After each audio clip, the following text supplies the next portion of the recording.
स्वर्गीय विजय शंकर यादव जी के प्रथम पुण्यतिथि पर मूर्ति का हुआ अनावरण। एक दिन बनी भविष्य की योजना। खबर उत्तर प्रदेश के मऊ जनपद से है, जहां लिटिल फ्लावर चिल्ड्रन स्कूल के प्रांगण में विजय शंकर यादव जी के प्रथम पुण्यतिथि पर उनकी मूर्ति का अनावरण मऊ नगर पालिका अध्यक्ष अरशद जमा, बेसिक शिक्षा अधिकारी संतोष कुमार व डॉक्टर एस तिवारी व उदय नारायण सिंह व लिटिल फ्लावर चिल्ड्रन के स्कूल के प्रधानाचार्यों द्वारा किया गया है, जहाँ जिले के विभिन्न विद्यालयों के प्रबंधक सम्मानित अतिथियों द्वारा किया गया है। वही सभी लोगों ने मूर्ति पर माल्यार्पण कर भावभीनी श्रद्धांजलि अर्पित की है।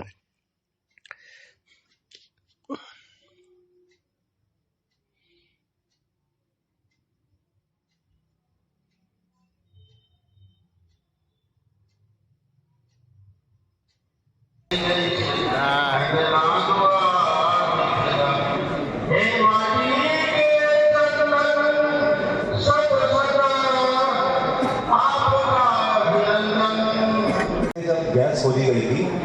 तो रिलायंस कंपनी एक उपहार के रूप में नृत्य उड़ीसा की, कथकली नृत्य केरल की, कुचिपुड़ी आंध्र की, भरतनाट्यम नृत्य तमिल की, रामायण वाल्मीकि ने, गीता महाभारत वेद व्यास रामचरितमानस रचकर अमर हो गए तुलसीदास।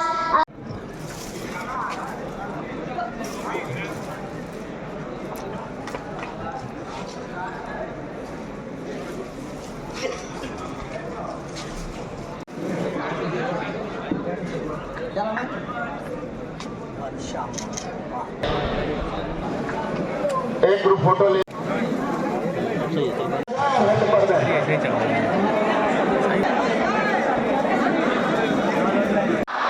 हम होंगे कामयाब,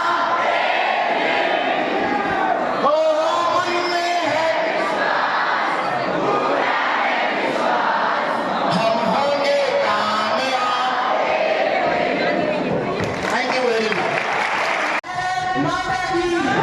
जो लिटिल फ्लावर स्कूल का जो ग्रुप है, उसके जो संस्थापक थे स्वर्गीय विजय शंकर यादव जी, आज उनकी स्मृति का पहला वर्ष था। 1 साल हुआ उनके इंतकाल हुए। पहली वर्षगांठ थी और उनकी मूर्ति का एक अनावरण भी था। बड़ी सुंदर मूर्ति बनाई है उनके पुत्र मुरली जी ने।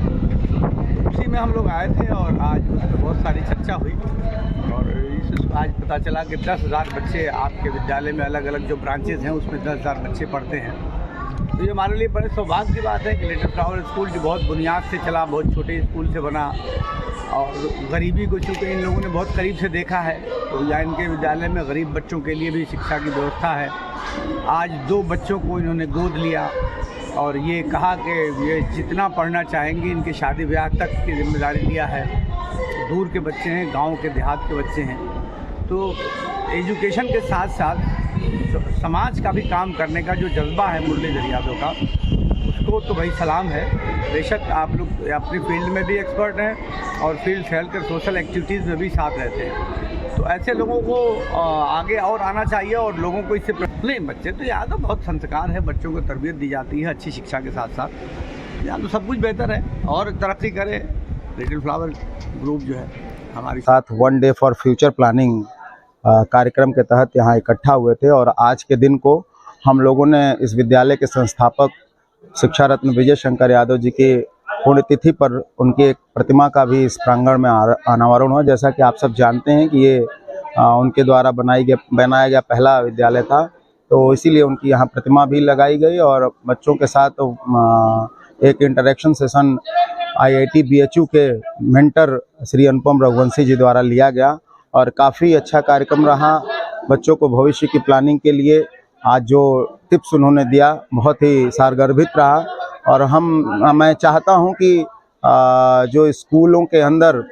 बच्चों के फेयरवेल या जिसको विदाई कहते हैं, उस कार्यक्रमों की जगह पर अब ये कार्यक्रम इसका स्थान ले, जब उनके साथ उनके भविष्य की योजनाओं की प्लानिंग हो, उनके भविष्य को बताने के लिए हम बाहर से जो अनुभवी लोग हैं उनको बुलाएं और लिटिल फ्लावर स्कूल हमेशा इन कामों में आगे रहा है और आने वाले समय में भी हम ऐसे कार्य करते रहेंगे और अनुपम जी जैसे व्यक्तियों को यहाँ बुलाएंगे। जैसा पूर्व में भी देखा होगा आपने, पिछले वर्ष मैंने CBSE के सचिव श्री अनुराग त्रिपाठी जी को यहाँ मऊ के धरती पर बुलाया था, जिससे यहाँ के बच्चों में जो चीज़ें जाननी चाहिए, जो अनभिज्ञता रह जाती है, उस अनभिज्ञता को दूर करने के लिए ये बहुत ज़रूरी है कि उनकी काउंसलिंग हो। और आने वाला समय जब सरकार, मैं बहुत धन्यवाद देता हूं आपके माध्यम से माननीय शिक्षा मंत्री जी का और माननीय प्रधानमंत्री जी का, कि उनके नेतृत्व में जो निर्णय लिया गया कि 16 वर्ष से कम उम्र के बच्चे किसी कोचिंग या ऐसी संस्थान में ना जाए जहां पे उनका सही मूल्यांकन और सही आकलन नहीं हो पाता। एक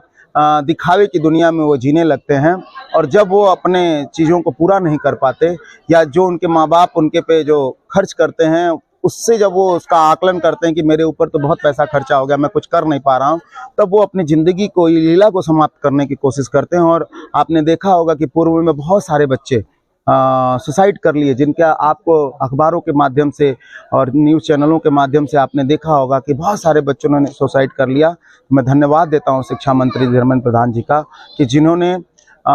इस बात को ध्यान रखते हुए आने वाले भारत के भविष्य को बचाने के लिए, क्योंकि भारत का भविष्य अगर आपको देखना है या किसी देश का भविष्य देखना है तो उनके क्लासरूम्स में जाना होगा, और क्लासरूम और विद्यालय भविष्य बनाते हैं।